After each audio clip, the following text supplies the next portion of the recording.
Hunters, thank you for joining us. I'm Joy. And I'm Laura. And this is The Witches of Letters, a supernatural rewatch podcast. Buckle up as we dive into Season 5, Episode 10, Abandon All Hope. Honestly, that's the vibe. Yeah, don't even edit that out. That's the energy. Abandon everything. Abandon all pretense that anything is okay. I've lost all my hope. I'm not okay. Emotional damage. I literally cried my eyes out watching this both times I watched it. Yeah.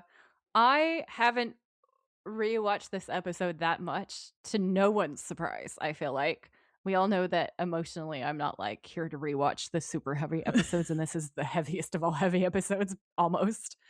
So like I haven't seen it that much. I didn't really cry this time, but I think that's because I've become jaded and hardened to the world and my soul is dead. And that's probably why. But I do remember crying really hard the first time I watched this episode. And the second time I watched this episode. This is probably my third or fourth watch of it. And this time I was just furious. I was just furious because I'm so angry about Joe's death, honestly. Yeah. So I think that anger protected me from feeling sad. I was just outraged. I feel like this is the first time I've properly cried watching Supernatural. I have shed a few tears in other episodes. I can't remember which ones off the top of my head, but this one I was bawling. Yeah, it's so sad. It is so because it's Joe and Ellen. Sad. Yeah, I love them both. Yeah, you couldn't see it, but I was putting my lip out at Laura in a sad face, which is why she giggled. For context. So I want to briefly change the subject before we go back into the episode because it's so dark. So I thought, you know what we need? We need some fun stuff. So what I have for us, my friend, is fun stuff. Okay. So I have two things for you from the mailbag. Okay. The first thing is our good friend Nadine has replied. So she started from the beginning and she's trying to catch up to us in real time, which is just like my entire heart. She has my entire heart. She's amazing. She's one of my favorites.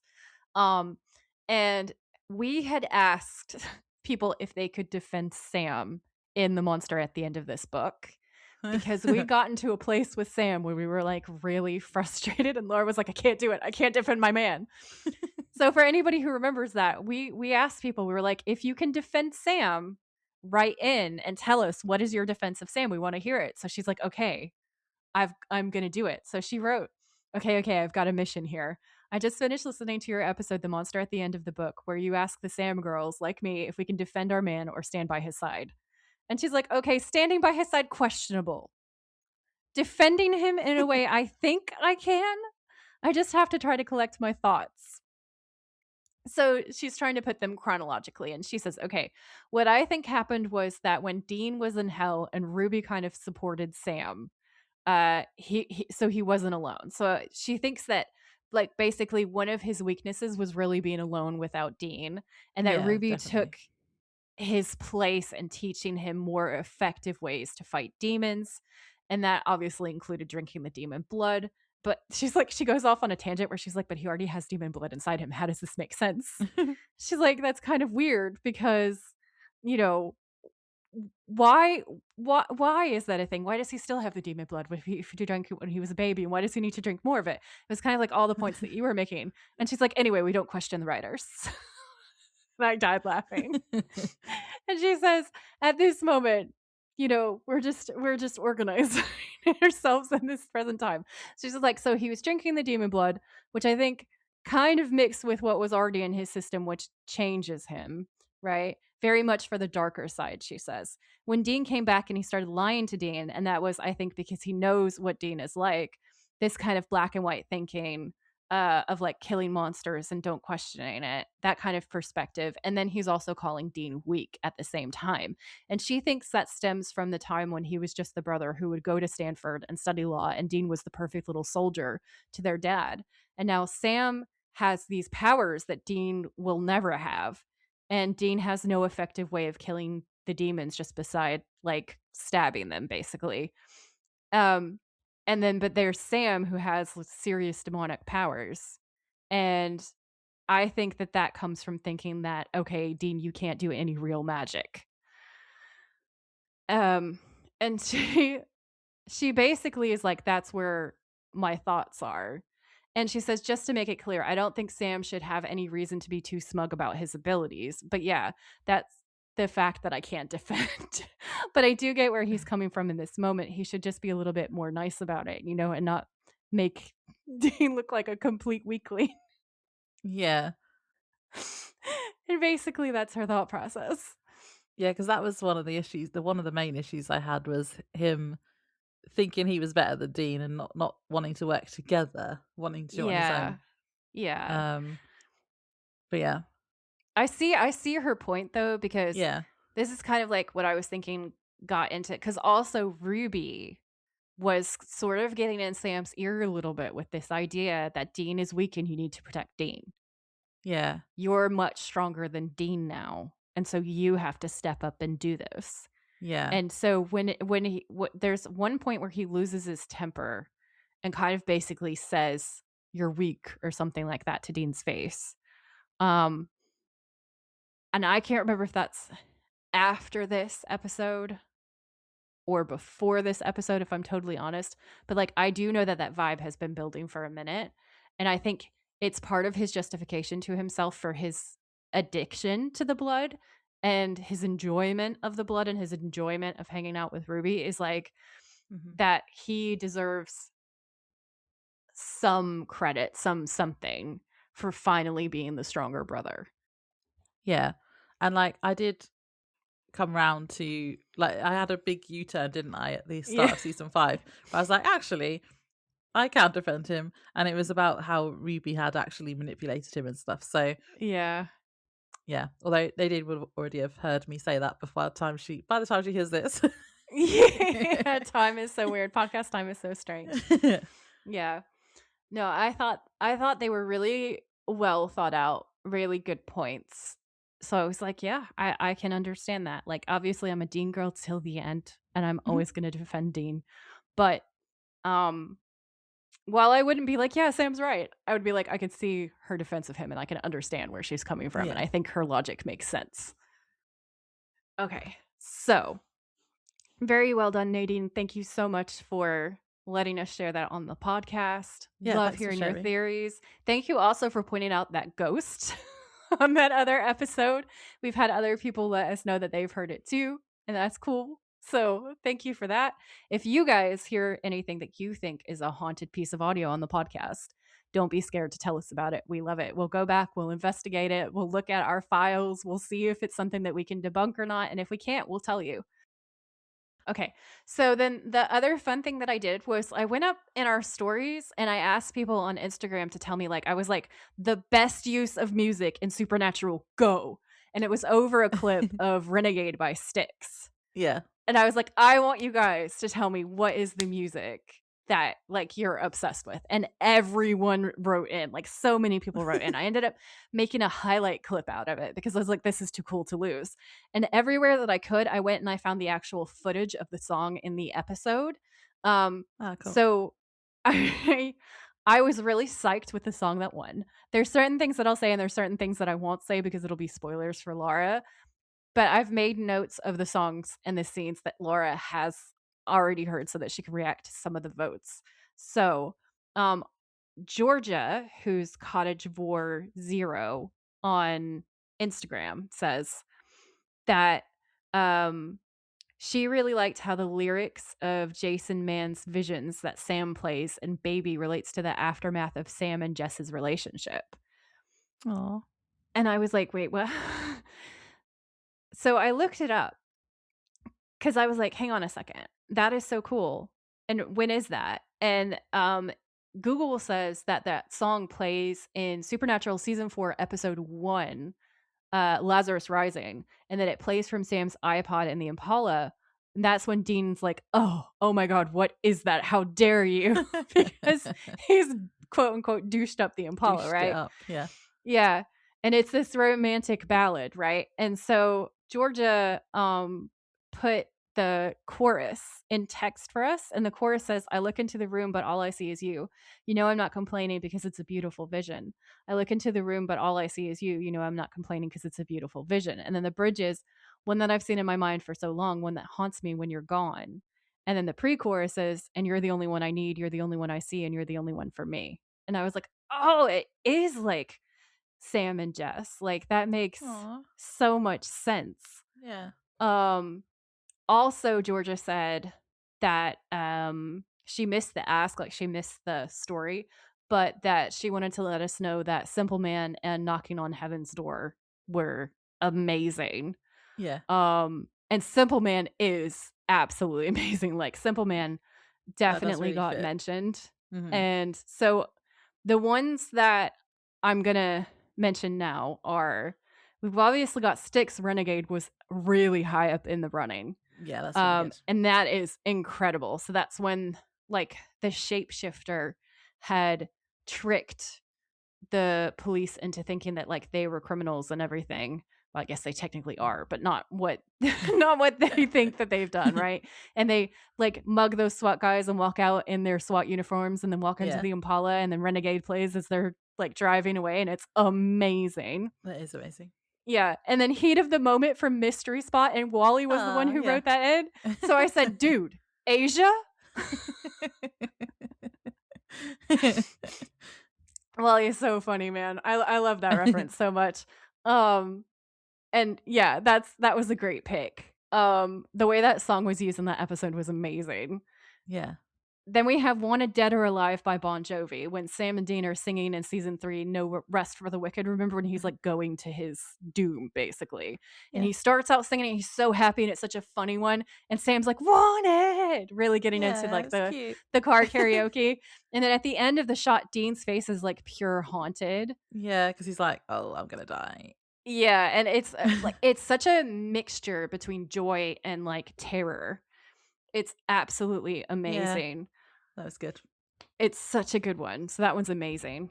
Then there's Don't Fear the Reaper and Faith. That was a big vote.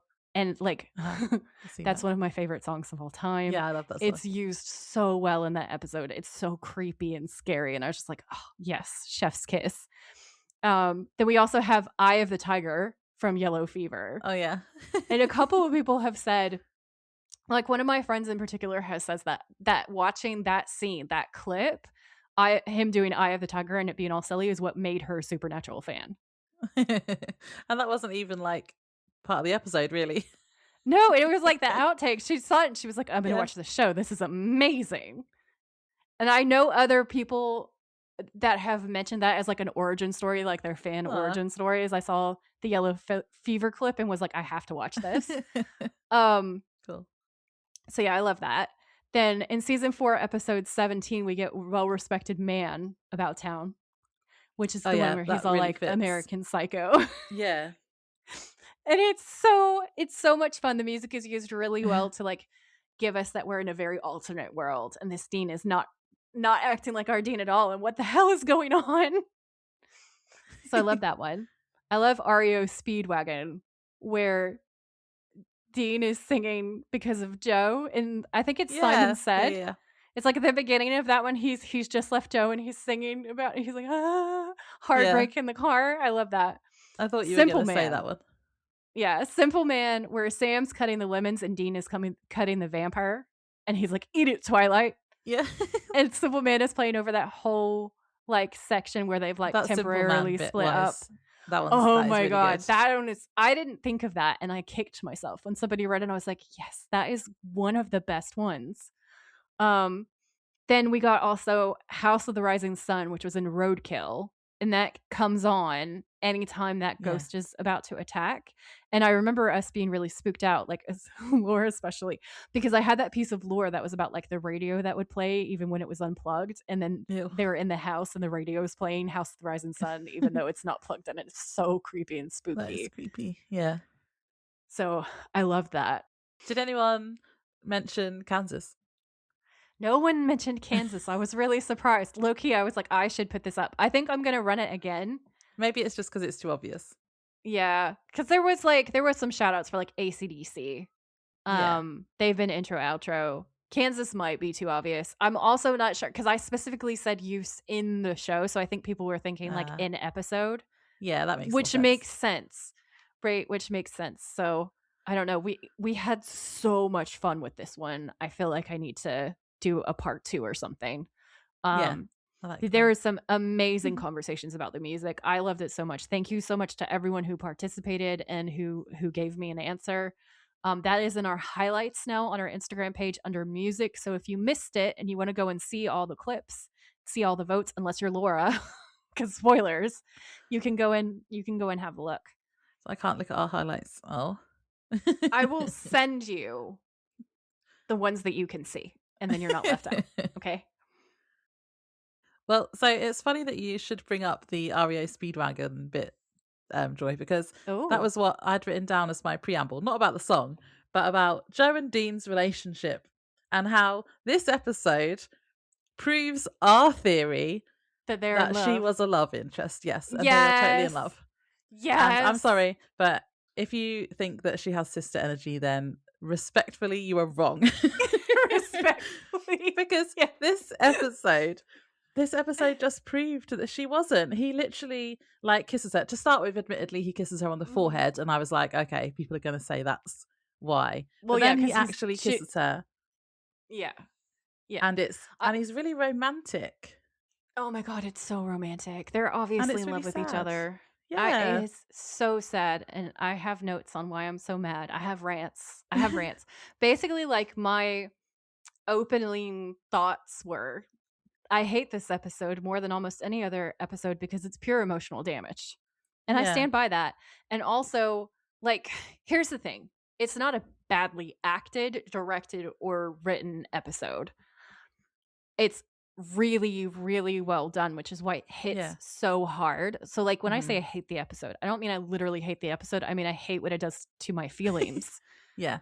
And how wounded I am because of it. I do resent the fact that they obviously killed off Joe because there were early fans who were mad about Joe. So they were like, oh, well, I guess we have to kill her off now. And so that this is the way that they did it.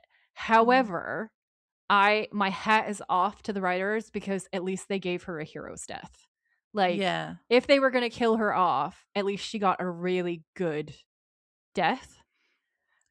I have a point about her death later, a fun fact, but I won't put it in here because I want to, still talk about their relationship. But I agree, and it's horrible. But other things that prove our theory is Dean, he obviously is flirting with her and trying to do the like last night on Earth thing before. Yep. Then when she is dying, he is really romantic. And then at the end, I don't know if you noticed, at the end, you know, when they're burning the photograph.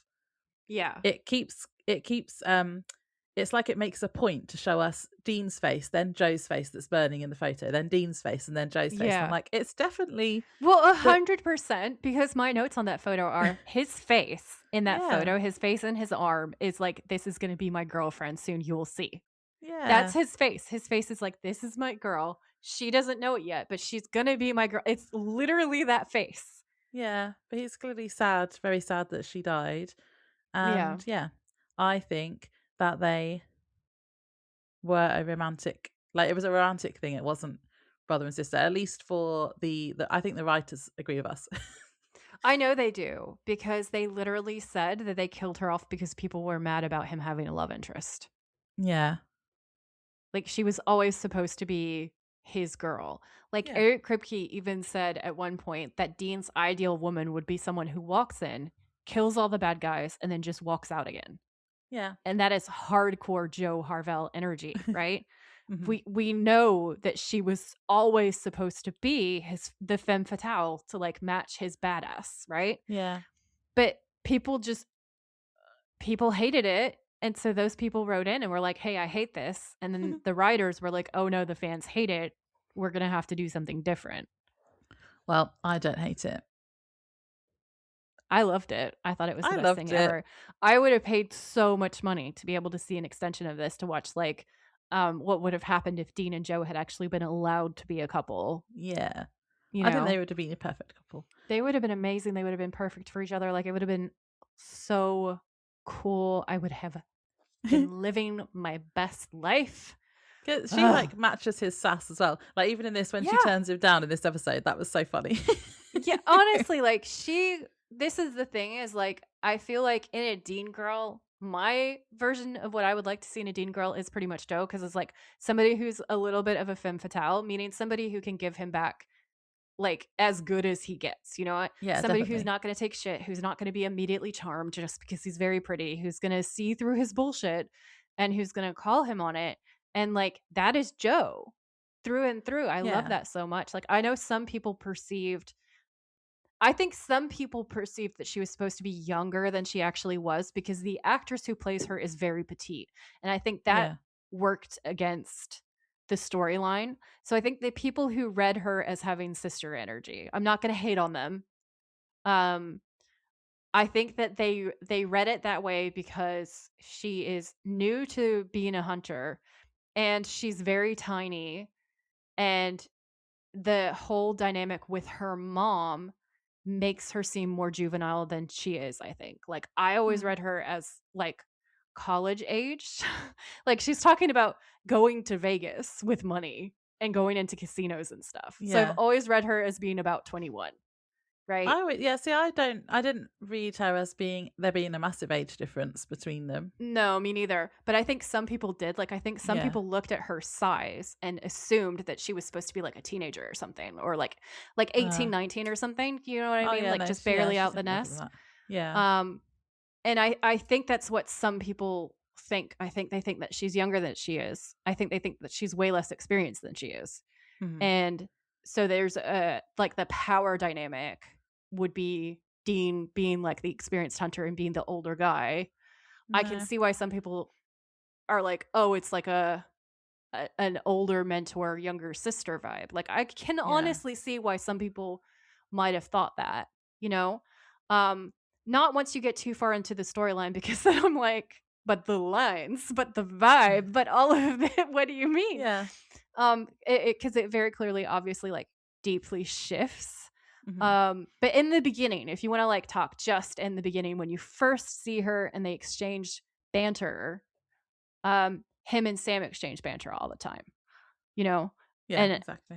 So like, I can understand where those people are coming from. So when I'm making my case, I'm not like disrespecting or anything. No. But like, I just feel like when you watch them flirt outrageously with each other, like when he's says that like somewhat cringy line about how he should have cleaned the pipes earlier, and she's like, what? And he's like, nothing.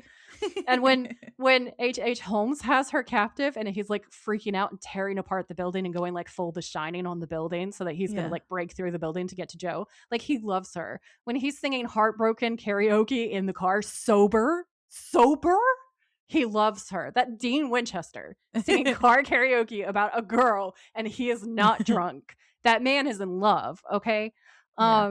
There's so many things, like, and I just feel like we could see how they kiss in this episode. We can see the will they, won't they. This entire episode is very, very obvious. And like, definitely, that's the vibe that Laura and I have always gotten when we've watched the show. It's like, we've always gotten that they're deeply attracted to each other. She's just as much of a badass as he is. Seeing them as like and equals. A hunter. Because I feel like she's a great hunter. If Dean's ever gonna have a long-term relationship, I can't see Dean having a long-term relationship with anyone unless they understand that about him. Yeah. Because either he has to leave the life completely, which seems very unlikely, because we've had so many episodes that prove that Dean is a hunter on the inside, that like, if you took all the trauma out of him and dropped him into the world as it exists, he's going to somehow find his way to hunting. The angels prove that to us. Zachariah's an asshole, but he's also right about that. Dean is a hero at heart, right? So if you put Dean in a world with monsters, he's going to end up being a hero, because that's literally who he is. And I don't think that I don't think he could sustain, I think he would want to, but I don't think he could sustain a relationship with somebody who wasn't also his similar flavor of badass. Yeah. I don't think that it works. Understands how it works, but also understands like his trauma from it, really, and like why he does certain things. Yeah, no, I completely agree. Like, it's all of that, right? It's all of that. So yeah, that's why Joe is perfect for Dean, and we're very sad about all of this. Yeah. In this essay, we have proven that Joe and Dean were perfect for each other. Yes. So, the only other piece I had before the preamble was just obviously the link to the title being Dante's Inferno, and then abandon all hope, ye who enter here, on the gates of hell, which is fitting. Especially, there's even hellhounds in this episode. Very fitting. Yeah, there are. So, yeah. I was so back and forth on Meg because, like, not to give you spoilers, I'm trying to think of how I can phrase this so that it's not a spoiler. Meg is a character that gets written with a lot more depth as the show goes on. So I had forgotten her role in this episode, like, completely. So I saw Meg and I was like, yes, Meg. And then I was like, no, Meg. No, Meg, you're the reason we don't like this episode. Why? I do still like her as a character, though. But, yeah, like, as a villain, definitely. As a villain, she's amazing. She's amazing. Rachel Miner is just Joe. Top tier. I won't forgive her for that, though. I will not forgive her for that either. Should I do the synopsis? Yes, please do the synopsis, Laura. So this is season 5, episode 10, Abandon All Hope. The original air date for this episode was November 19th, 2009. Sam and Dean, along with Ellen, Joe, and Castiel, go to Carthage, Missouri to find and kill Lucifer after the demon Crowley gives them the cult back and tells them where they can find him. However, upon arrival, Cass vanishes and then Meg shows up with hellhounds in tow who attack the group, leaving Joe mortally wounded. They hide in a hardware store which is now surrounded by hellhounds, and Joe, knowing she can't recover from her injuries, helps Sam and Dean get away by sacrificing herself. She says that she will lure the hellhounds inside and blow up the store once the rest of them have had time to get away. This plan goes ahead, but Ellen also stays behind to die with her daughter. Sam and Dean find Lucifer performing a ritual to raise the horseman Death, and Dean shoots him with the Colt, but it doesn't kill him, and the ritual goes ahead. Yeah. And then literally happens. At the end, it's like, hi, Death. Yeah. So we're like, oh. Sassy villain, not a monologue. But it is definitely a big uh-oh moment. Yeah. So in the opening, we have our first introduction, should we say, to Crowley, which I thought was fun because I love how he puts this guy in his place because he's an asshole. Yep. He's amazing. So we're at a highway. It's daytime. There's an overpass. And we see an old man getting out of an expensive car, digging a hole in the dirt and burying a box and standing up. And we're like, he's obviously burying a box to make a bargain. Like a crossroads demon. Exactly. So then we hear Crowley's voice for the first time. Mr. Pendleton, I presume. And I was like, Crowley. And that's what my notes say, basically. Yeah. See, I knew of the character. I didn't even know he was a demon. So that was interesting. Yep. So Pendleton turns around and sees Crowley. And he says the name's Crowley. And Pendleton says, in my negotiations, I was dealing with a very young, attractive lady. Creepy old man alert. Yeah. Creepy old man alert. Trying to get with young girls. Like, what is with it? Stop it. It's the way he says very young. Yeah. Very young. That was unnecessary. It was creepy is what it was. Yeah. I did put how young. He's like 60. Ew. So yeah. Really young. It just feels to me like she could be one of those women who releases a memoir about it. Like it's concerning. It's concerning and it feels kind of predatory. Yeah, definitely. And very relevant to the times, you know? Very relevant to the times. So, Crowley says, yes, I know, but you, Piggy Bank, you are a big fish, and I wanted to do you the honor of sealing this deal personally. And Pendleton says, she said the deal would be sealed with a kiss. And Crowley's like, that's right. Yep. You could see that Crowley's like, and Crowley grins kind of like evilly. And Pendleton's like, no, I mean, she said I don't. And Crowley's like, your choice. You can cling to 6 decades of deep-seated homophobia or give it up and get a complete bailout for your bank's ridiculous incompetence. Yeah, cool. And I want to say, that this is around the time when like the American housing market was collapsing because of dodgy bank dealings. I'm not 100%, like I haven't checked, but that did happen a few times. That was like so 2008, wasn't it? So so that would make sense. So I feel like it's a timely reference to that at when this episode comes out, right? So Crowley gets very much in Pendleton's personal space. And Pendleton's just like, there are things that and Crowley says going once, and Pendleton says, I don't think so. And Crowley's like, going twice. And Pendleton's like, all right. And Crowley pulls Pendleton in, and he's like, no. And Crowley kisses him anyway. And Cass is in the background observing from a distance, spying, and he goes, got him. So then he releases Pendleton, and Cass starts speaking on the phone. And Cass says the demon Crowley is making a deal. Even as we speak, it's going down. It's like he wants to use slang. I feel like he's obviously watched a cop drama or something, right? Because this is not how Cass usually talks. And Dean's on the phone, and Dean's like, going down, right? Okay, Huggy Bear, just don't lose him. So Sam turns to look at Dean, and Castiel is all serious and deadpan. I won't lose him. And then we cut back to Pendleton, who's saying, damn you. And he walks back to his car. And Crowley says, enjoy the obscene wealth. See you in 10 years. So then he's kind of looking at a cell phone while he walks, but then he suddenly vanishes. Castiel, who's following him, also suddenly vanishes. Yeah, I didn't understand what was going on here. I wrote in my notes, oh no, has Cass lost him already after saying he wasn't going to lose him? But then I was like, oh wait, he's disappeared too. So yeah, Cass is on the phone to Dean still, and he's saying he followed him somewhere that isn't far, but it's layered in Enochian warding magic, and it's really lit up, isn't it? Like in yeah. What was the episode? It was Death Takes a Holiday. Yeah. Yeah. And he says that he can't get in, and we hear Dean on the other end saying, don't worry, you did great, we'll take it from here. And then later at nighttime, we see a fancy looking house, well, a mansion, really, with a gated driveway. And inside, Crowley is making himself a drink, and we see he's watching something on the TV with Nazis or Hitler. Well, Nazis and Hitler. And he's smiling in an amused and satisfied way. Yeah. He sits down and watches it and smiles. Yep. And outside, we see a young woman in a little black dress and heels walk up to the gate and buzz the intercom. She says she needs help as her car breaks down.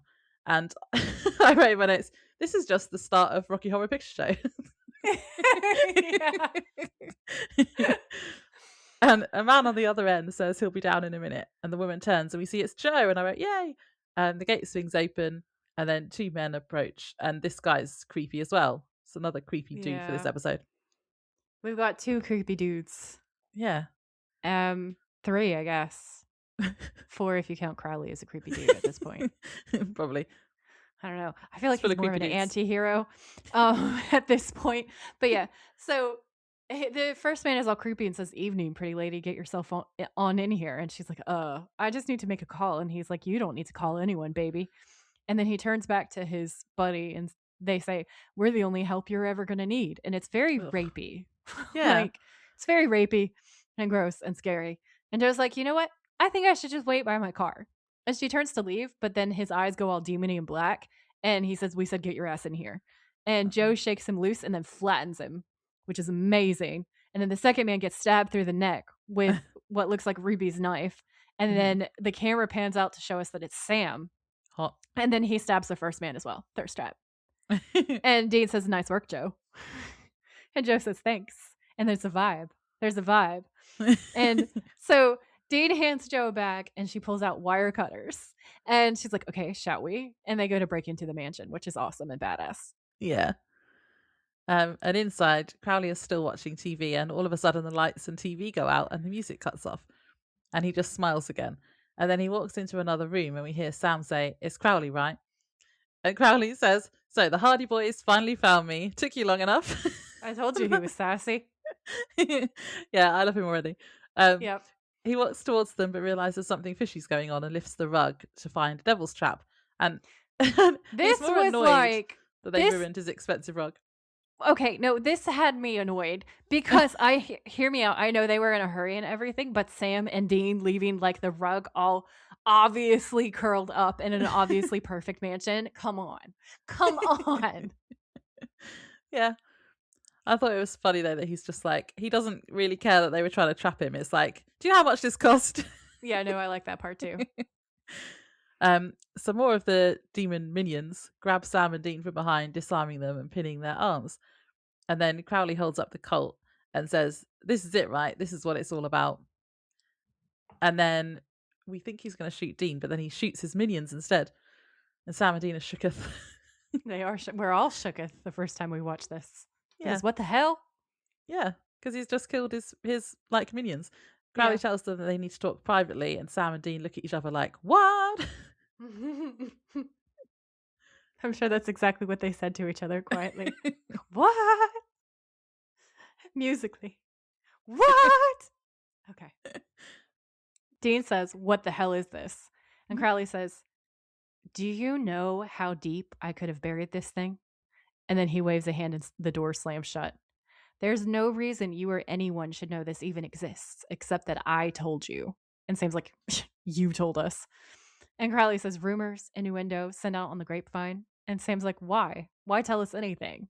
And then he aims the gun at Dean again.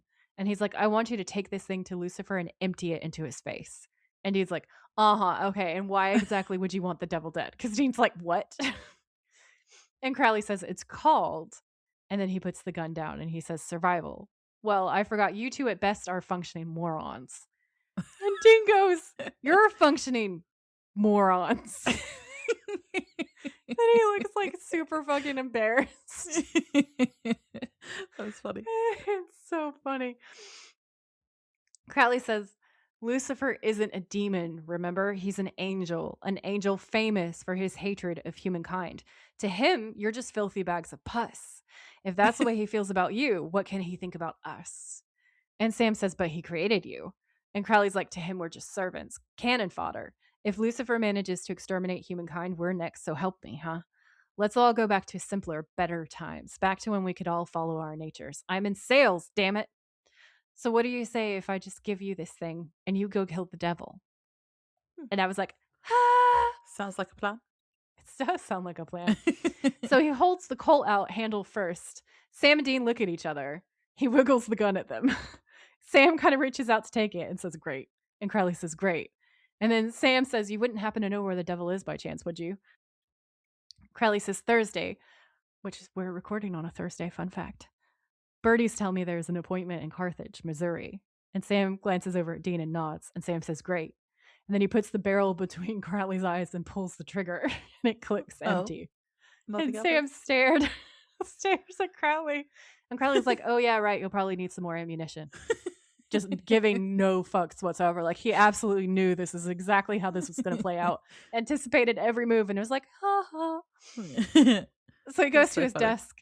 Yeah. And Dean's like, "Excuse me for asking, but aren't you kind of signing your own death warrant? I mean, what happens to you if we go up against the devil and lose?" And Crowley says, "Number one, he's going to wipe us all out anyway. 2, after you leave here, I go on an extended vacation to all points nowhere. And 3, how about you don't miss, okay?" And then he screams morons, which I'm not going to do because we'll all die. Yeah. I thought he was actually quite scary because he's really calm. And then when he starts shouting, because he's like, "How about you don't miss?" I was like, oh, he can be scary. He can be very scary. He's great. He's a very menacing character, and it's awesome. Yeah. So Crowley throws something at Dean, who catches it and opens it, and it's bullets for the Colt. Dean looks up and Crowley's gone, and Sam's just like, yeah. I mean, he clearly just thinks they're idiots.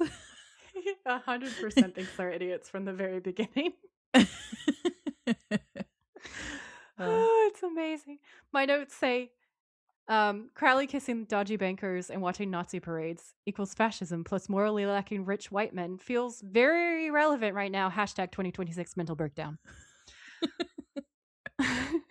I wrote, I know how this one ends, so I really want to be excited at seeing Joe, but I just can't. Yeah. So everyone has now gathered at Bobby's house. So by everyone, I mean Ellen, Joe, Cass, Sam, Dean, and Bobby. And where's Rufus? They're basically just playing drinking games. And did you get that this was a Lord of the Rings reference? So Castiel and Ellen are having a drinking contest. Yeah. I found this on IMDb, which is a tribute to the Lord of the Rings. After downing 5 shots, Castiel I think I'm starting to feel something. Yeah. Yeah. This is what Legolas says to Gimli. Yeah. Because he's Gimli. like completely... Gimli goes down, and Legolas, meanwhile, basically entirely sober, is like, I think I'm starting to feel something. After drinking the entire pub. Yeah. And we like, if anyone needs to know anything about us, we love Lord of the Rings references, we love Stephen King references. Yes. And we love Joe and Dean. And we're raging feminists. If you are not a fan of that, this may not be your podcast. So that killed me so much. And Ellen's like, all right, big boy. And Castiel says, well. And then he drains all 5 in a row of these, like, it looks like tequila to me. Yeah. Yeah. And then that's when he says, I think I'm starting to feel something. And Joe is like, so amused. Like, her mouth is open. She's like, what even is he? Sam and Dean are sitting at opposite sides of Bobby's desk, both with beer bottles. And Sam's saying it's got to be a trap, right? And Dean's like, Sam Winchester having trust issues with a demon? Well, better late than never. Burn. And Sam says, thank you again for your continued support. That's funny. And Dean's like, you're welcome. And then they like cheers their beer bottles and they drink, which is how we know the truth always comes out about how they feel when they're drunk. Yeah. That's Dean always the way, isn't it? It is always the way. It's truth serum. Dean says, trap or no trap, we got a snowball's chance, we're going to take it, right? And Sam says, yeah, I suppose. And Dean says, besides, I'm not sure it's a trap. Check it out. I mean, Carthage is lit up like a Christmas tree with Revelations omens. And look at this. And Dean pushes some papers at Sam. And he's like, there's been 6 missing persons reported in town since Sunday. I think the devil's there. And Sam's like, okay. And Dean's like, look, when you think about it, you can't come with. And Sam rolls his eyes and he's like, Dean. And Dean's like, look, I go get Satan and screw the pooch. Okay, we've lost a game piece. That we can take. But if you're there, then we are handing the devil's vessel right over to him. That's not smart. And Sam says, since when have we ever done anything smart? Crowley's point. And Dean's like, I'm serious, Sam. And Sam says, so am I. Haven't we learned a damn thing? If we're going to do this, we're going to do it together. And Dean and Sam look at each other for a really long moment. And then Dean looks away and he's like, okay, but it's a stupid friggin' idea. Yeah, I actually agree with Dean here because Sam shouldn't go. He is the vessel. Yeah. But then also they have proved that they can't really do anything without the other one. So yeah, they only work as a set, not individually. I feel like they're just screwed either way. So yeah. And this is where Dean then flirts with Joe. And I wrote, Dean wouldn't flirt with Joe if he saw her as a sister. Our theory is totally confirmed, in my opinion. Everyone who thinks she gives sister energy is wrong. Fight me. Amazing. And then I put also, Joe is funny when she turns her down because she has self-respect.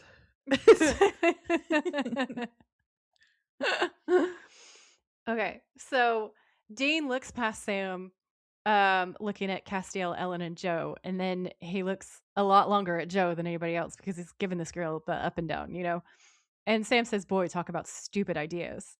And Dean says, good God, true that. But then immediately gets up and goes over to where Joe is. And Dean's like, hey. And Joe's like, hey. And Dean says, so, dangerous mission tomorrow. Guess it's time to eat, drink, and, make merry. And he says, make merry really suggestively. And Joe's like, are you giving me the last night on Earth speech? And Dean says, what? And Joe says, what? And Dean says, no. And then they laugh it off. And then Dean immediately is like, if I was, would that work? And Joe leans in like she's going to kiss him, but then stops at the last second. And she says, no, sweetheart, if this is our last night on Earth, then I'm going to spend it with a little thing I call self-respect. And then she laughs in his face and leaves. And Dean's like, if you're into that kind of thing. Yeah. This is why they're perfect. They are perfect. That's a hill that we'll die on this podcast. Yeah, definitely. Yeah. Like I said, fight me. Fight us. So Bobby says, everybody get in here. It's time for the lineup. Usual suspects in the corner. And that was the name of an episode as well. The usual suspects. So Sam comes in, then Ellen. And Ellen's like, oh, come on, Bobby. Nobody wants their picture taken. And Sam says, here, here. And Bobby says, shut up. You're drinking my beer, which I thought was epic. And then Castiel walks in while Bobby finishes setting up a shot on a camera on a tripod. It's a pretty cool old camera, actually. And then he says, I had a fun fact about the camera. Oh, yeah? It says, this is my IMDb, Bobby takes the group picture with an Asahi Pentax Spotmatic, which were only manufactured between 1964 and 1976, making the camera around 40 years old at the time. Cool. I love it. It must have been his camera from like always, which is adorable. Makes it extra special. So Cass walks in while he finishes setting stuff up, and then he rolls his wheelchair back to sort of get towards the frame, and he says, anyway, I'm going to need something to remember your sorry asses by. So everybody gets in position and starts to smile, and Ellen says, ha, always good to have an optimist around. And Castiel says, all deadpan, Bobby's right, tomorrow we hunt the devil. This is our last night on Earth. And then everybody stops smiling and the camera flashes. It's sad. Yeah. Everybody's like, fuck. All right, thanks, Cass, for cheering everyone up as usual. Yeah. I wrote in my notes on these scenes, I wrote, Joe turns Dean down. I'm mad because I know this is because of the Beckys. The Beckys. The Beckys. Damn you, Beckys. Fucking Beckys. And then I wrote, Cass is bad for morale since always. Dean in this photo is hilarious because I could not let go of the fact that he puts his arm around Joe like, yes, this will be mine. I love her. Yeah. So they drive into a city in 2 cars. The Impala's at the front. This place is like a ghost town. There's like missing posters taped to poles. Basically tumbleweed going everywhere. Sam and Dean are trying to get a signal by holding the phones out of the windows of the car, which looks hilarious, by the way. And neither of them could get a signal. They pull over and tell Ellen to do the same. Interestingly, I just want to say that on the posters, Supernatural Wiki has written down what's on the posters. And they said it's missing people posters and a billboard that says anti-God is anti-American. Mm-hmm. And then an American flag background next to a sign that advertises adult videos. It's 2026, y'all. It's 2026. Yeah. So Sam asks if Dean's getting a signal, and Dean says, no, nothing, nice and spooky. And then he waves another car up to him, and it's Ellen and Joe. And Ellen says, place seem a little empty to you? And Dean says, we're going to check out the PD. You guys stay here. See if you can find anybody. And Ellen says, okay. So Dean drives off. Ellen parks. Joe gets out and turns around, and Castiel is in the back seat. And Joe to the back seat is like, have you ever heard of a door handle? And Castiel, who's apparated himself like behind her, is like, of course I have. And then he's looking around the street, and obviously something's going on because Ellen's like, what is it? And Cass says this town is not empty. And from Cass's point of view, we see that there are huge numbers of old white men in suits standing still in attention, fixed on something in the distance. Creepy. And they're clearly Reapers because we've seen Reapers before. And so we automatically know there's not a single Tessa anywhere to be seen. There are no Lady Reapers, only old white men. Yeah, which we find out that we know why later. We do know why later, yeah. But it's really creepy. They're even on like the roofs of the buildings and stuff. And just everywhere. They're literally everywhere, and they're just silent and staring. And it's like Hush and Buffy. Yeah. Oh, yeah. There's a man in one of the windows, and he totally looks like the gentleman. Yeah. Yeah. It's very spooky. But it's really creepy because like none of the humans can see them, so it's just the ghost town to them. Yeah, and Castiel is like, what the fuck? Ugh. Because he says they only gather like this at times of great catastrophe. Chicago fire, San Francisco quake, Pompeii. Excuse me, I need to find out why they're here. And then he walks off. He looks at the nearest Reaper, but Reaper ignores him. Joe and Ellen look at each other. Castiel's attention is caught by a Reaper inside a building who turns away from the window, the first of the dozens to show any sign of life. And the building marquee reads, Jesus saves. So he appears inside the building at the window and then comes down the corner. And I actually thought that was really cool as an effect. Like, that we get to see Cass just portal himself from place to place.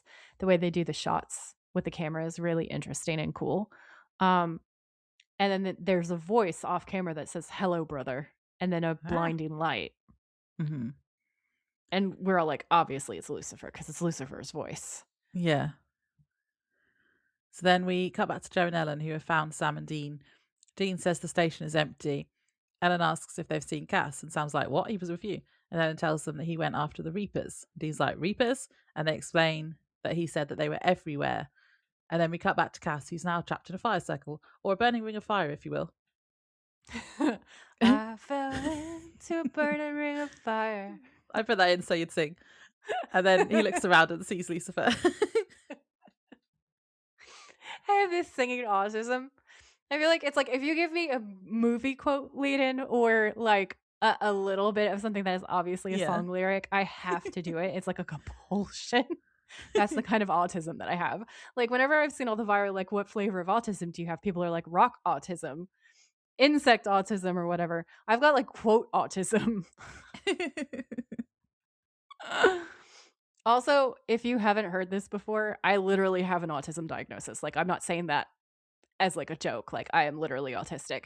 I keep making these jokes, and then I keep like having to remind myself that we get new listeners who don't have context. I'm like, I should probably tell people so that it doesn't sound like I'm making horrific jokes.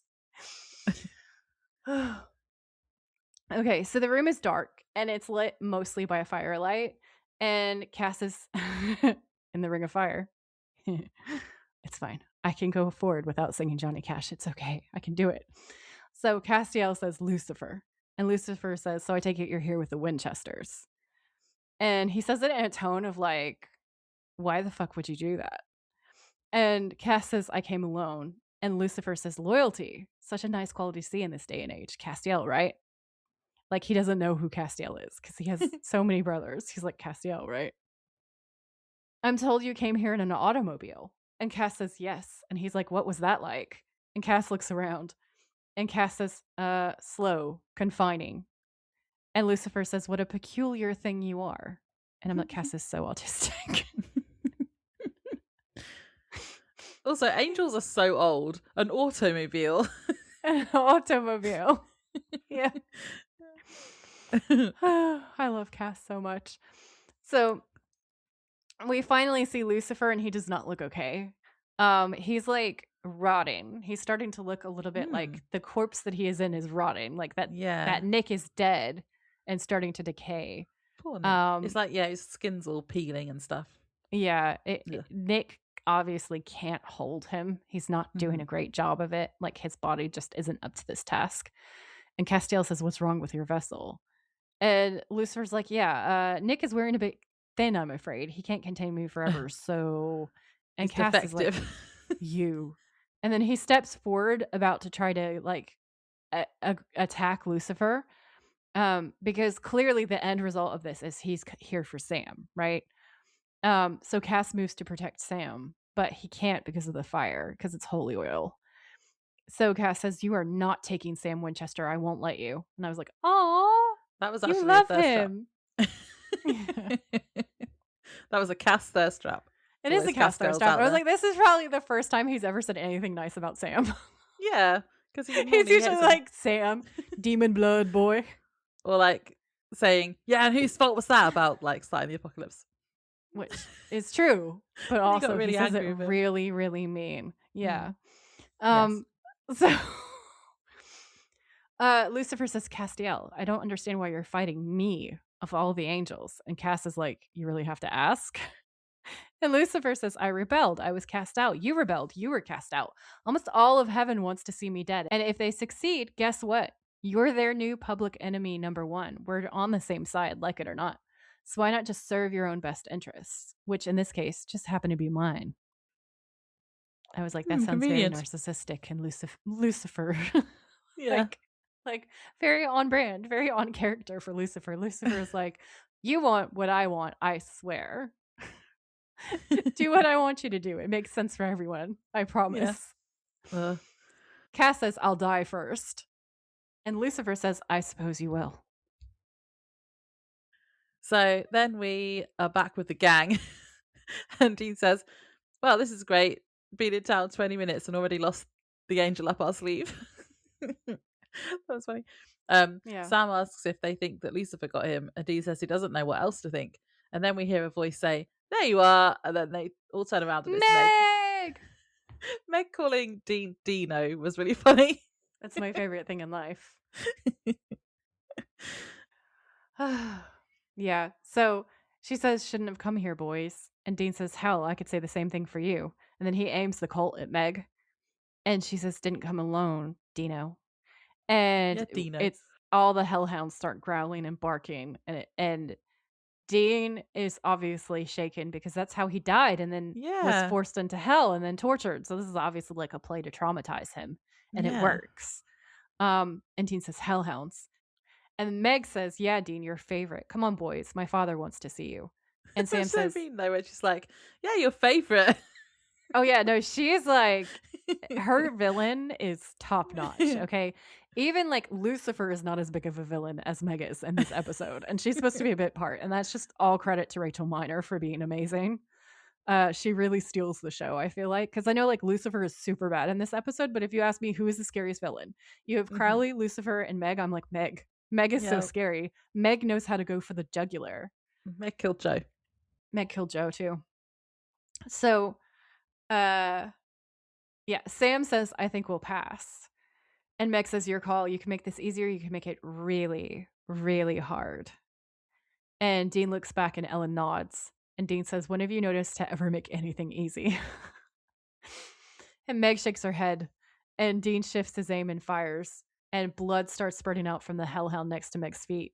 And Sam screams, run, and they take off. But a hellhound tackles Dean. And Joe looks back and sees that he's getting mauled. And he's going to be fucked, basically. He's not okay. So she shouts Dean, and he screams, Joe, stay back. But Joe is a badass warrior queen. So she fires her shotgun in Dean's direction, trying to figure out exactly where the hound is. And keeps shooting.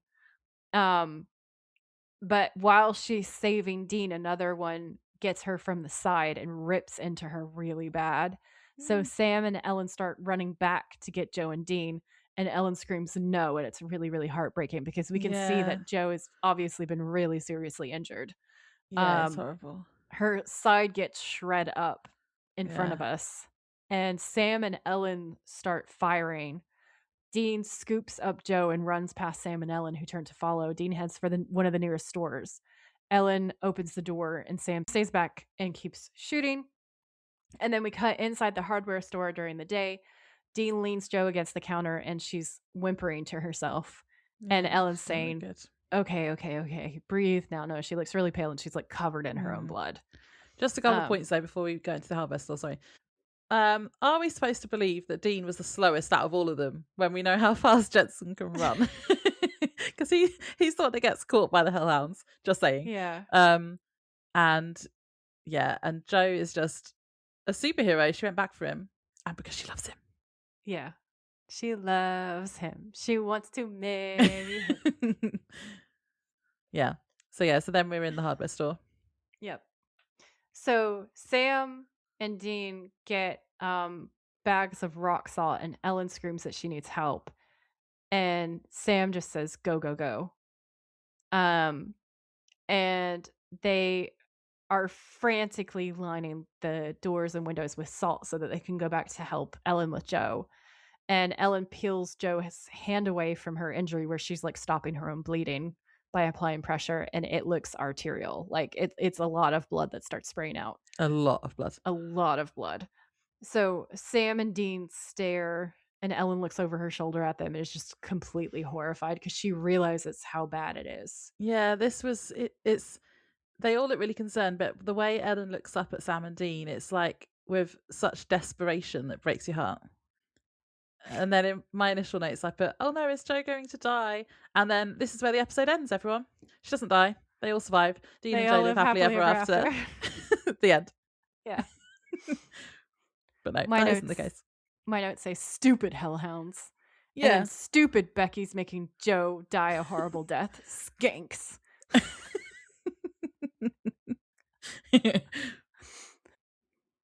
So Joe has been bandaged up, and Ellen's saying you're going to be all right.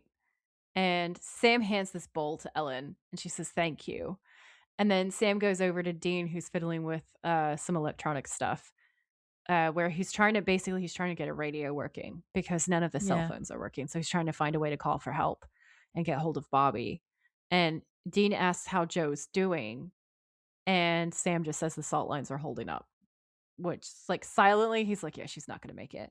Yeah. And you can infer it from their body language, and it's horrible. Yeah.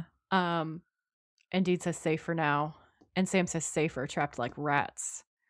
Dean says, hey, you heard Meg, her father's here. This is our one shot, Sammy. We got to take it no matter what. There's another really long pause. And then Dean says, here we go. And Ellen says, Sam, some help here, please. And then Dean's radio goes off. Yeah. Because Bobby's been trying to get through to them, but because they haven't got a signal, he can't. And then, we hear the CB radio in another room make a noise, and Bobby goes to it. And it's Dean, and he tells Bobby that they have problems, and you can tell Bobby is really worried, and also maybe a little relieved that Dean is okay, because it's cute. It's my favorite line. I love it so much. He says, it's okay, boy. That's why I'm here. Yeah. And I was like, Bobby! He's their dad. He's their dad, and he's perfect. Dean then has to tell him about Joe, and he gets choked up saying that he doesn't think that she's going to make it, so he loves her. He does love her, 100%. Yeah. And then Bobby tells them what he thinks might be going on. He says that because all of the Reapers Cass saw, it sounds like death, and he thinks Lucifer is performing a ritual. He thinks that, he's planning to unleash death with this ritual. And Dean says, you mean like as in this dude and taxes are the only sure thing?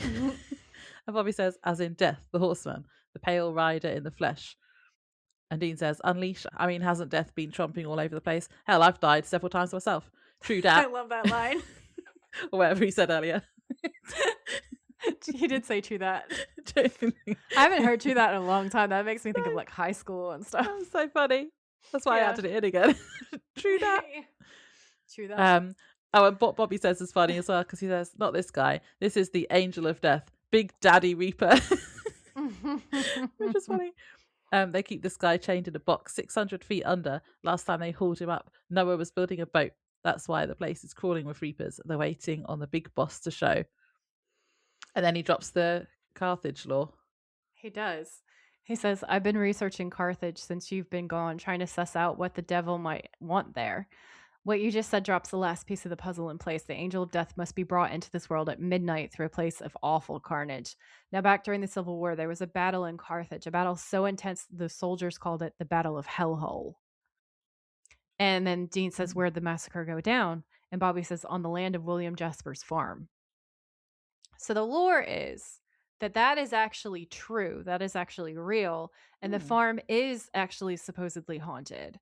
So basically what happened was it's the first major battle after Lincoln invoked the war power in lieu of a declaration of war in his message to Congress on July 4th, 1861. So like at this point, the North and the South are not officially at war with one another because the president is trying to prevent that. He just wants the Southern states to stop being dickheads, basically. And I think he's trying to avoid the war if at all possible, basically, right? So America is very much tense as fuck. You've got two sides who are ideologically divided. Does that sound familiar? Anyone? So the Battle of Carthage was strategically and tactically significant. It marks the only time a sitting U.S. state governor has led troops in the field and then against the Union to which his state belonged. Serving at the vanguard of Governor Jackson's army, a band of 150. So Governor Jackson is the one. He was sitting at Missouri. He was the state governor, and he was a slavery sympathizer. Like he was like a Confederate, basically. So in this time period, this it was a divided state. So you had some people who were pro-slavery who had come up from the South and had migrated north. And then you had the people who were more native to the area who were very anti-slavery and pro-union. And there was also a route from the Underground Railroad that was running through here. And so you have this immense tug of war between the Southern sympathizers versus the Unionists, who are abolitionists who want to get rid of slavery. So basically what happens is the governor decides to whip up government troops that he has power over, which is an illegal action, to just basically like try to push the Union out, to not let the Union forces in, and to try to take it for the South. And that's where we get this really bloody battle. So Governor Jackson's army was 150 independent partisan Rangers. Oh, sorry. He starts with the Rangers that were under the command of Captain Joe Shelby, a Missouri farmer. So from tactical battlefield maneuvers under fire by Sigel's batteries to pressing his retreat to Sarcoxy, Shelby's Rangers snatched the victory at Carthage from Sigel's grasp, because also they won. So like the Battle of Carthage was won by like the South, the rebels, and the pro-Confederate elements in Missouri ended up celebrating their first victory as a result of this. So basically, because there were sympathizers on both sides, you have both sides trying to take it. So there's armies, generals, and supplies going to both sides. There's dual governments. There's neighbor against neighbor interstate war within the larger national war. It was officially a slave state in 1821, and because it was where it was, it basically meant that it was on the edge of both sides. So it just kind of ensured that it maintained this divisive battleground for competing northern and southern ideologies. When the war began in 1861, it became really clear that control of the Mississippi River and the burgeoning economic hub of St. Louis would make Missouri a strategic territory in the Trans-Mississippi Theater, as in like in the place where they're all fighting. So by the end of the war in 1865, nearly 110,000 Missourians had served in the Union Army and at least 40,000 in the Confederate Army. Many had also fought with bands of pro-Confederate partisans known as bushwhackers. The war in Missouri was continuous between 1861 and 1865, with battles and skirmishes in all areas of the state, from the Iowa and Illinois borders in the northeast to the Arkansas border in the southeast and the southwest. Continuing minor actions and skirmishes, Missouri saw more than 1,200 distinct engagements within its boundaries. Only Virginia and Texas exceeded this total. So, like, that's a long time.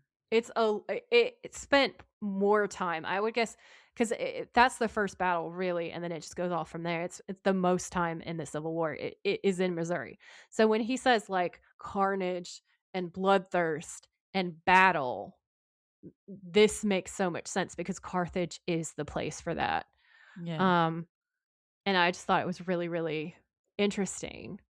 So there are several Civil War ghost sightings there, unsurprisingly. One of the most famous is there's a headless soldier who wanders around the farm, which is where they talk about. And that farm really was a site of conflict. It's a real farm. It's still standing. And there are multiple like books and ghost podcasts about it, and it's haunting. I have some links in my show notes if you guys want to read that. There's also some spooky lights that are sometimes called, I think it's like the Devil's Tango or something. I think they're generally referred to as the Hornet lights, and I have another article in there if you want to see about that phenomenon.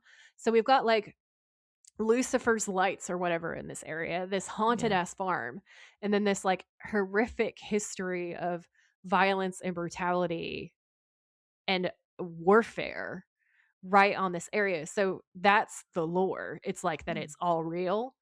Yeah. That's good. So and it seems like a fitting place for all of this to be happening.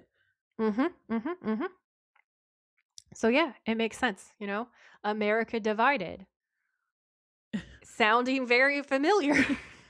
Some people wanting fascist values, some people wanting not fascist values. Again, sounding very familiar. Yeah. So back to the episode, we cut to Cass, who's still in a burning ring of fire with Lucifer, and Meg comes in telling Lucifer that she's got the Winchesters pinned down for now and asks what she should do with them. And Lucifer tells her to leave them alone. And Meg's like, "Are you sure?" And he tells her to trust Meg is smart. Yeah. And then we cut back to the hardware store, and Joe's looking really pale now. Sam and Dean are discussing how they need a plan to get past the Hellhounds and to get to the farm, and how to get Joe and Ellen out of town. And Joe overhears and tells them to stop. She says they need to be realistic. Basically, she knows that she's going to die. So she says that she'll sacrifice herself to help them by making a bomb, luring the Hellhounds in, and then she'll detonate it once they're out of the way. Yeah. This is where I started crying. Yeah. Yeah. Joe says, "You got another plan? You got any other plan? These are hellhounds out there, Dean. They've got all of our scents. Those bitches will never stop coming after you. We let the dogs in. You guys hit the roof, make a break for the building next over. I can wait here with my finger on the button, rip those mutts a new one, or at least get you a few minutes head start anyway." And Ellen saying, "I won't let you." And Joe is like, "This is why we're here, right?" And Ellen just starts crying, and so did everybody else. Yeah. And Joe says, "If I can get us a shot on the devil, Dean, we have to take it." And Ellen says, "No." And she looks over at Dean. And Ellen's like, "That's not," because she can see Dean's face. Because Dean has understood a lot earlier than Ellen that Joe is going to die. Yeah. Like, Dean and Sam know enough about field medicine to look at what was going on with Joe and knowing that she's going to die unless she's in an emergency room, and like very fast. So they were already resigned to the fact, I think. And I think the whole thing about the stretcher is like low key, they want to be in denial about it. But once she points out, "I'm not going to make it, I'm not okay." Yeah. They're enough of like soldiers to be like, "Okay, we understand." And Joe says, "Mom, this might literally be your last chance to treat me like an adult. You might want to take it." And I was just like, oh, Joe is so cool. So Ellen starts crying even harder. And then she says, "You heard her, get to work." Sam and Dean start gathering the materials for the bombs, filling them with nails and rock salt for shrapnel. Night has fallen, and Sam takes Joe's hand for a minute while Dean strings the wire to a button that Joe will hold. And Dean says, "Okay, this is it. I'll see you on the other side, probably sooner than later." And it's such a fucking love letter the way he says that line. Mm-hmm. So I mean, it's romantic. I don't think he really wants to live without her, honestly. No. Like, we always know that Dean has thought that he's going to go out in a fight, and it's just so clear. And Joe says, "Make it later," because she loves him too. So Joe's crying when he puts the button in her hand. Dean kisses her on the forehead because, in my mind, he does that first because she's super injured and he loves her and he doesn't want to hurt her. But then he hesitates and leans in closer and kisses her on the mouth. And it's like this beautiful, heart-wrenching, they're clearly wildly in love with each other kiss. Yeah. And Ellen at this point comes back to sit next to Joe. They watch each other for a minute. Because we think she's going to go over to say goodbye as well, but she doesn't. I knew she was never going to leave her daughter. It's Ellen. It's never going to happen. So Ellen smiles and Joe says, "Mom, no," because she knows exactly what she's going to do. And Ellen says, "Somebody's got to let him in. Like you said, you're not moving. You got me, Joe. And you're right. This is important." And Joe nods. And I was crying again. And Ellen says, "Yeah, I will not leave you here alone." And Sam says, "Dean, like, I think he wanted to talk Ellen out of it. Like, I think he thinks that Ellen's sacrificing herself. And he understands, but he doesn't think that it's right. And he wants Dean to talk her out of it. But Ellen just says, "Get going now, boys." And Dean says, "Ellen."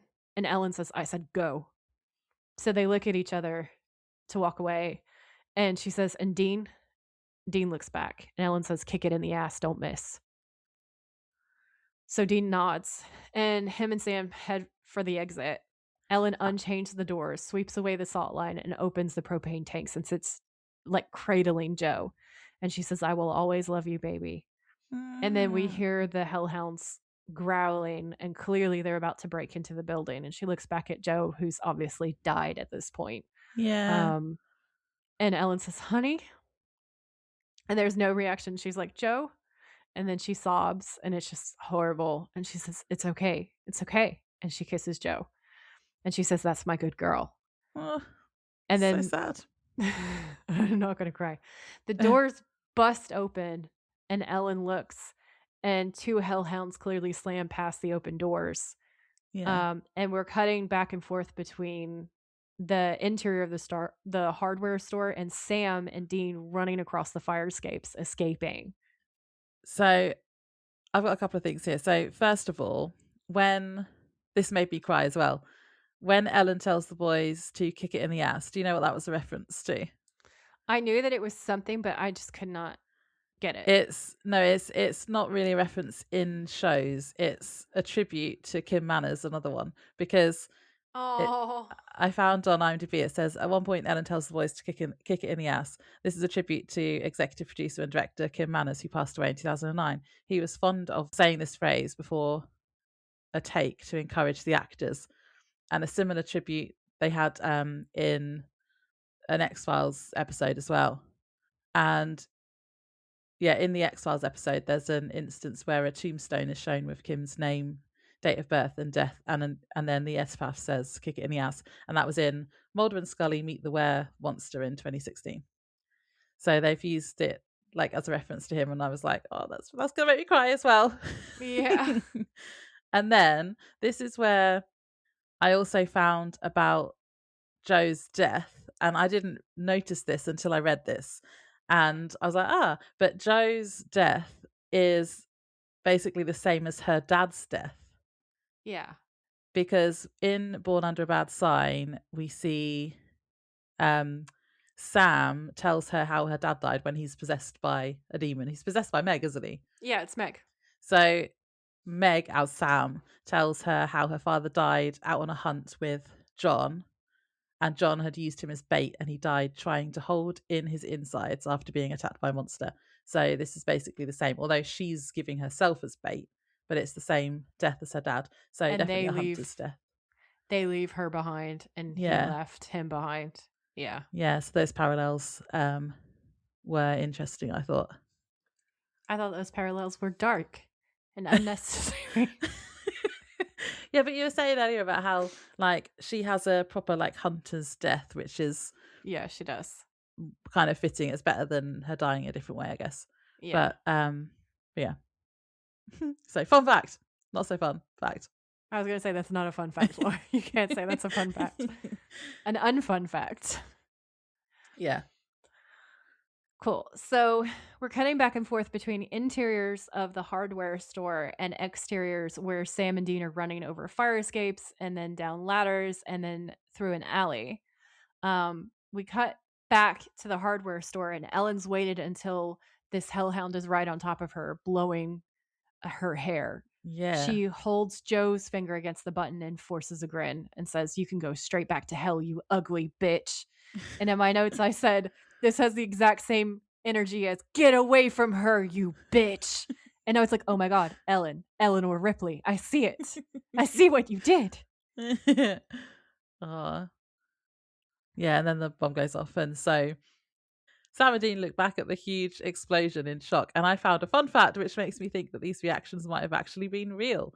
So apparently on Twitter, Jim Michaels, who's the producer and director, revealed that the explosion in this episode, quote, went way too large, end quote, and they had to rebuild part of a back lot in the set for almost $20,000. Oops. Oopsie. Whoops. So that somebody went too hard with the pyrotechnics. So it was probably actually Jared and Jensen, not Sam and Dean, actually reacting. What the fuck? Yeah. And then they're running away. It's probably them really running away. Yeah. So it seems like it's later on in the nighttime. We cut again to a field in the dark. Sam and Dean are sneaking through some bushes. Dozens of men stand in a field. Their attention is on something that we don't see. And Dean says, I guess we know what happened to some of the townspeople. And Sam's like, okay. And Dean's like, okay. And Sam says, less words. And Dean looks at Sam and he's like, no, I think I'm good. And Sam's like, yeah, me too. And then Dean goes, here goes nothing. So Lucifer's filling a hole and Sam does a really hot, hey! That was hot. And then he shouts, you wanted to see me? I'm like, damn, sir. Okay. And Lucifer says, oh, Sam, you don't need that gun here. You know I'd never hurt you. Not really. And he says it in the tone of like a toxic ex. And Dean says, yeah, well, I'd hurt you. And I'm like, oh, this is amazing. And then he points the gun at Lucifer's head and point blank shoots him. And then Dean says, so suck it. And I was just like, ah. Yeah. And he collapses and then we think he's dead. Yep. And all the men are just standing there like completely frozen. And yeah, although I did notice that it didn't do the really cool cult thing, and I was like, why did it not do that? Well, I was thinking back to like when Crowley says, shoot him several times in the face. Morons. Like, yeah, morons. For God's sake. Or for Lucifer's sake. Yeah. So basically, like, we obviously thought that I understand why it's like they think one and done, right? And they're probably thinking conserve the bullets, maybe. Maybe that's the only logic that I can think of here. Because there's only one cult. Oh, yeah, and only a certain amount of bullets. Has only a certain amount of bullets. How many have they got left? So they now have this new thing, and Crowley was like, I intend for you to just shoot him and keep shooting him until he's dead, right? That's my strategy. And meanwhile, Dean is like, one headshot should be enough. So Lucifer goes, ow! That was funny. Oh, after he's done that, like, bad guy in a horror movie, come back to life thing. Oh, yeah, the inhale and shifting, and then, ow! Sam is absolutely horrified, and then Lucifer's like, where did you get that? And then he punches Dean, who flies into a tree, and Sam watches, like, and we're concerned that Dean might be dead, because it's Dean, and Dean dies all the time, okay? So I know I remember when I was first watching this episode, I was like, no, you've killed him again. Stop killing Dean. All the time. So Lucifer says, don't feel too bad, Sam. There's only 5 things in all of creation that gun can't kill, and I just happen to be one of them. But if you give me a minute, I'm almost done. What are the other 4 things? I want to know what the other 4 things are. Yeah. So Lucifer picks up the shovel and moves 2 scoops of dirt. Sam hurries over to Dean, checking his pulse. Lucifer leans on the shovel. And I'd like to say this is kind of mean because we see Sam checking if Dean's alive, but we don't see any results from that. Like, we don't know. So Lucifer says, I don't suppose you'd say yes here and now. And Sam stands up looking at him like, you bitch. Lucifer says, end this whole tiresome discussion. That's crazy, right? And Sam's like, it's never going to happen. And Lucifer goes back to the hole. He's like, oh, I don't know, Sam. I think it will. I think it'll happen soon, within 6 months. And I think it'll happen in Detroit. Which is a callback to our previous time traveling episode. Yeah. Where Sam said yes. And then ends up wearing the white prom suit to end the world. Okay. So Sam says, you listen to me, you son of a bitch. I'm going to kill you myself. You understand me? I'm going to rip your heart out. And he says it in a really scary big guy way that we don't always see Sam wielding all the big guyness. But at this point, the puppy dog Sam is gone, and he's gone like full like throat tearing 6'4" huge Winchester, and that's kind of hot. Okay, so Lucifer's like, "That's good, Sam. You keep fanning that fire in your belly, all that pent up rage. I'm gonna need it." And Sam visibly calms himself and looks around at all the weird dudes who are just standing there. And Sam's like, what did you do? What did you do to this town? And Lucifer says, oh, I was very generous with this town. 1 demon for every able-bodied man. I was like, ableism. Just the men. Fascism. Good. Patriarchy. Sexism. 2026. All of the isms. All of the isms. So Sam is like, and the rest of them? And Lucifer pauses and he says, in there, I know it's awful, but these horsemen are so demanding. So as women and children first. I know what you must think of me, Sam, but I have to do this. I have to. You of all people should understand. And Sam's like, what is that supposed to mean? And Lucifer drops the shovel and says, I was a son, a brother like you, a younger brother. And I had an older brother who I loved, idolized, in fact. And one day I went to him and begged him to stand with me. And Michael turned on me, called me a freak, a monster, and then he beat me down, all because I was different. Because I had a mind of my own. Tell me something, Sam. Any of this sound familiar? Anyway, you'll have to excuse me. Midnight is calling and I have a ritual to finish. Don't go anywhere. Not that you could if you would. I wrote, Lucifer gives us more of his life story that we didn't ask for. Do you remember in monologuing? Yeah. It's the law. He has to monologue. And he's trying to, he's expecting Sam to understand and be sympathetic because he's like, the freak thing is definitely like a, that's going to get to Sam, isn't it? Yeah. Yeah, for sure. It's a wound. Yeah. So Lucifer goes back to his ritual and says, now repeat after me. We offer up our lives, blood, souls. Dean stirs, and this is when we realize he's alive. And we're like, yay! Dean's still alive so far. And so the demons do the chant. And Lucifer says to complete this tribute, and the demons echo him. And then one by one, they flash gold and fall over dead. So basically, like, what they've said is magically killed them and offered them as sacrifices. Yeah. And Sam and Dean give Lucifer this look. And Lucifer says, what? They're just demons. And this completely proves Crowley's point. Yeah. And Cass's point in a minute. Yep. which is Crowley's point, in fairness. So we cut back to Cass and Meg is saying that they're going to win and Lucifer is going to take over heaven and take them all with him. And I assume she means like demons, yeah? Yeah. Cass and she calls Cass Clarence. Cass says that Crowley has another theory that basically Lucifer is using all of the demons and will then destroy them, which has just been proven by what we just saw. Yeah. And him saying, they're just demons. Yeah, 100%. During this conversation, Cass has been using his angel powers to loosen all of the bolts holding a pipe on the wall up. Because he's learned from the times that the demons did it. Yeah. He gets the bolts loose and pulls the pipe free of the wall and slams Meg through the fire into his arms. And then Castiel presses his palm to Meg's forehead and nothing happens and Meg just laughs at him. She calls him impotent. Yeah. She says, so what can you do, you impotent sap? And Cass says, I can do this. I can do this. That was hot. That was hot. Yeah, because he kind of like leans in as if he's going to go and kiss her, doesn't he? Yeah, because she kissed him the other episode back. Yeah. And then throws her through the fire. Yep. And she screams and he walks out. He walks like over her. And I was just like, that was amazing. Amazing. I said in my notes, using Meg as a bridge was genius. Literally uses it as a bridge. Also, I can do this was a thirst trap. It's amazing. Agreed. Love it. So then back in the field, Lucifer stares at the grave that was a mass grave that he's dug. Sam stares at Lucifer. Dean glances between them. They're basically just all glancing at each other. The ground rumbles everywhere. The ground rumbles and Cass appears next to Sam and Dean and holds a finger to his lips. And then Lucifer turns and they're all disappeared. And he walks forward smiling. And that's when he's like, I don't know how he says it, but it's like, oh, hello, death. Hello, death, or something like that. Hello, death. Yeah, that's it. Yeah.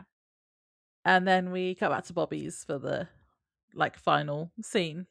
Mm-hmm. This is where they're burning the photo. It is where they're burning the photo, and I wrote they gave them a hunter's funeral the only way that they could. Yeah. Yeah.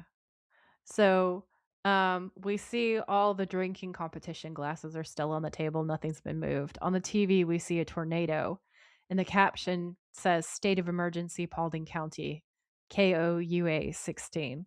Over the TV, we hear just received an update that the governor has declared a state of emergency for Paulding County, including the towns of Marion, Fetterville, and Carthage. The storm system has reportedly touched off a number of tornadoes in the area. Sam, Dean, and Bobby are gathered around the fireplace. Bobby holds a copy of the photograph taken earlier in the episode. The TV says death tolls have yet to be estimated, but state officials expect the loss of life and property to be staggering. Bobby leans forward and drops the picture in the fire. Him Sam and Dean just watch it burn. And we see like a close-up of the photo with the fire circling in it. And they made sure that like the part with Dean with his arm around Joe is the last thing to go. They're just kind of circled in the fire. So you see Dean with this cute expression on his face.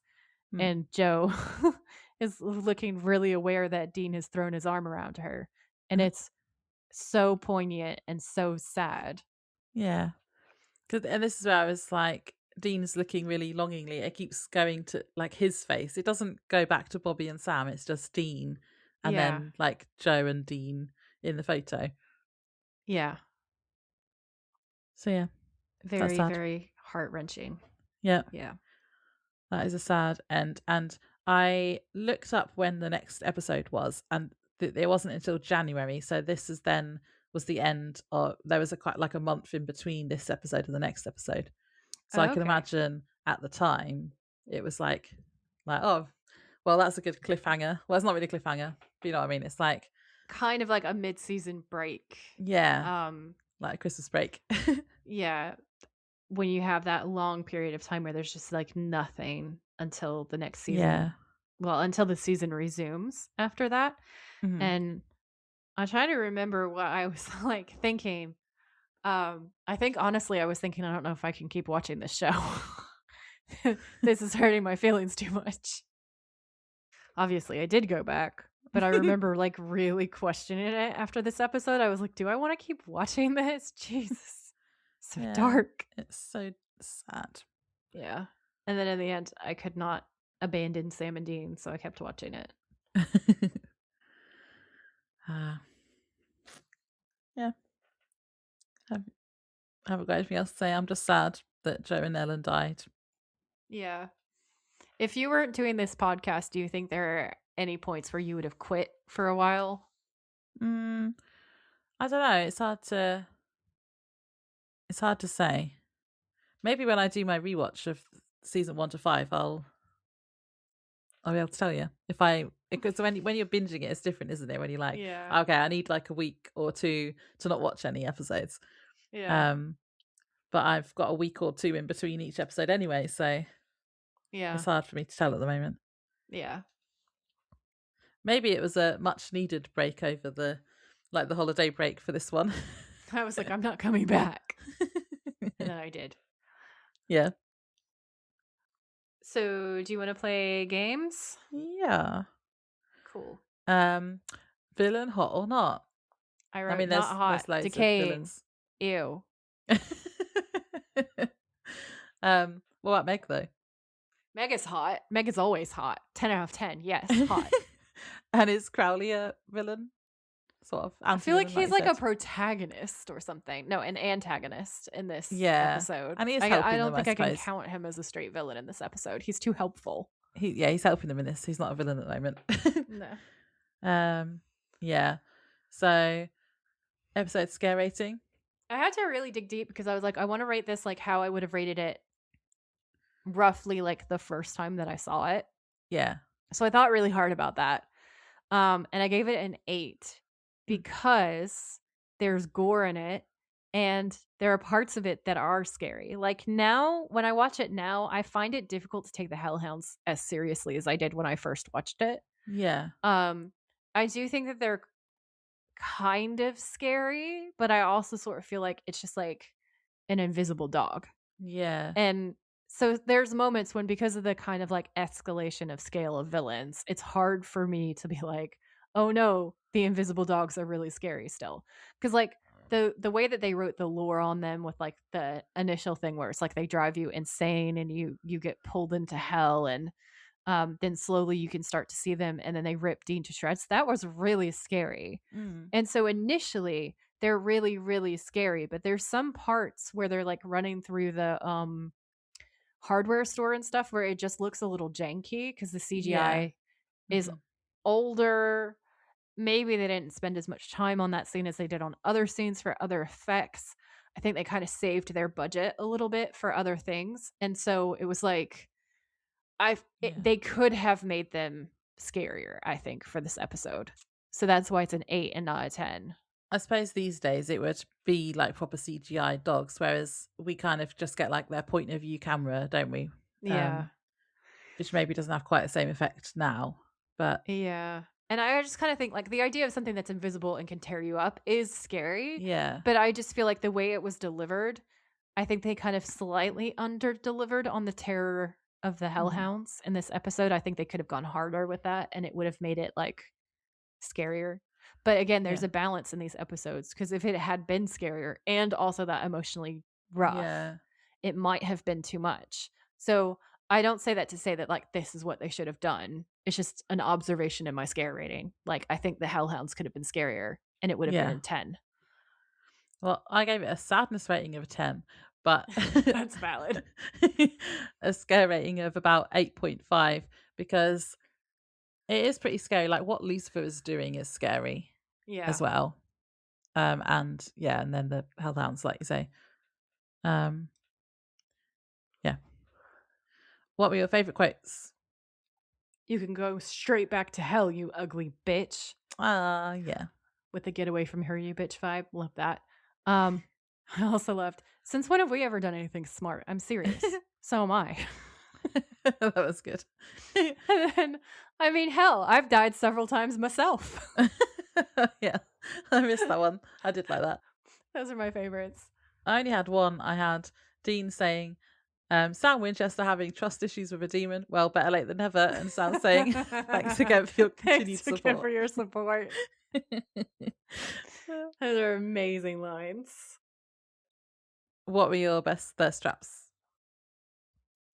So my best thirst traps are when Sam is like, hey, you wanted to see me? And then cocks the shotgun at Lucifer. Yep. And I was like, that's the thirst trap. Then when Dean shoots the devil, super, super hot. And then when Cass is like, I can do this, and then shoves Mick down and walks over her entire burning body to get out to save the Winchesters. Hot. Yeah. That's pretty much what I had. I had the Sam shouting, hey, you wanted to see me, and Dean shooting him. I put that as a double thirst trap. And then it is, yeah. I had a Cass one, but it was Cass telling Lucifer that he won't let him take Sam Winchester. That was also really good. I just really love him being like, I can do this. Smack. Yeah. And just walks over. I was like, that's genius and amazing. MVP, Joe and Ellen. Yeah. I have the same thing for obvious reasons. Yeah. I wrote in my notes, I was like, they're Amazons. Mm-hmm. And they sacrificed themselves. And if they hadn't have made that sacrifice, then Sam and Dean would probably be dead. Yeah. And the world would be over. Yeah.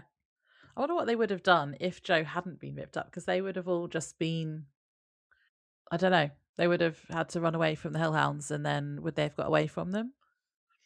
Probably not. Yeah, I mean, I think that's the thing, is like they're boxed into a corner with no way out that we can think of. And the only thing that they could have done would be to try to figure out some way to see the hellhounds. So if it was me and there was enough bullets for the dogs, you could have Cass maybe shoot the hellhounds, because presumably he can see them. Mm-hmm. But that's assuming there's enough bullets for the dog and also Lucifer. Yeah. That's the only way that works. If Cass managed to get back to them as well. Yep. Yeah. Motel. There wasn't a motel. I put Crowley's mansion is 5 stars. The hardware store was 0 stars. Yeah, that's fair. Crowley's mansion gets 5 stars for me too. I also wrote down that Bobby's house is also 5 stars, and I want to stay at Bobby's house. We like Bobby's house, yeah. We love Bobby's house. I feel like he's like done up his house since he's been in the wheelchair, because it looks a lot nicer than it has the last couple of times that we've seen it. So it's like he's made it like a nice home, and he's put like more into it. I always given the option, I always like, that mansion is sick, don't get me wrong, but like I always want to go to Bobby's house. He's got all the books and the good vibes, and I want to just hang out with Bobby. Yep, same. I am interested to see Death. I know you like Death. That sounds weird out of context. I know you like Death. I'm a serial killer. I think I said before when we had the war episode, like the Four Horsemen stuff is really interesting. I'm looking forward to seeing them. So cool. It's so cool. And like one of the shit hot musical entrance pieces that I cannot disclose has to do with the introduction of his character. And I am like frothing at the mouth for you to see that episode so that we can talk about it and how cool it is, because it is the best thing that has ever been on TV ever. Yeah, that's cool. That might be next episode. Well, I'm predicting maybe it's going to be like a kind of like a, when they have a heavy episode, we usually then get a filler episode or like a more fun one before it goes back to main storyline again. Yeah. So I don't know if that's going to be the case, but I'm sure it'll be in the next couple of episodes. Yeah.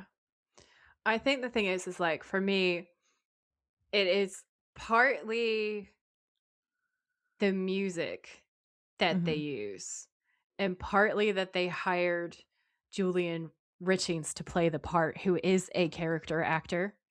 Yeah. And he has the physicality and the gravitas to carry off a character like Death that I think very few living actors, that sounds weird because I'm talking about Death, but I actually think there are very few actors alive who could pull off this part without any, like, he does it and is believable with no special effects makeup. There's no special effects makeup. There's no CGI. There is nothing. It is just Julian Richings being Death, and you believe him. This is the thing. It's one of the best performances on TV, in my opinion. And like, I just think he is one of the best actors of our time, because I cannot think of another person who could actually pull that off. Let me see if I know him in anything. Do I recognize him?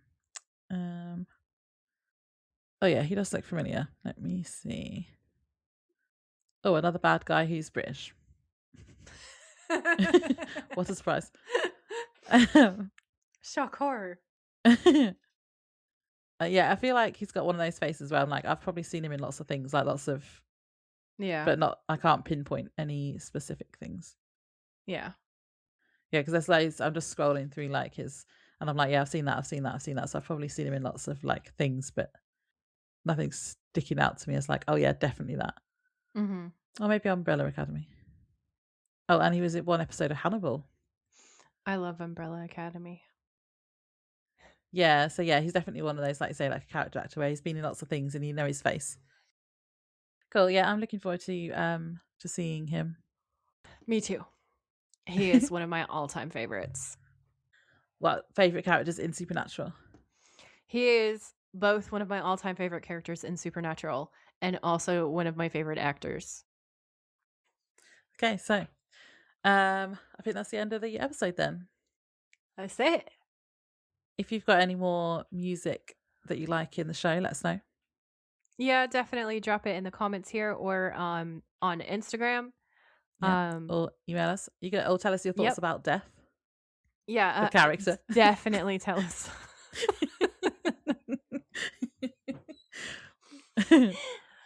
Definitely tell us your thoughts. Tell us Death. if you agree with us about Joe and Dean. We don't want to hear if you don't. If you don't, keep your opinions to yourself. We only want to hear the people that agree with us. Yeah. On this particular issue. On this episode, definitely. Like, they can disagree with us on any other episode that they want to disagree with us. But this episode where Joe is brutally murdered, I think no. I think out of respect, this is our hill for now. And then you can bring it up at a later date on a different episode.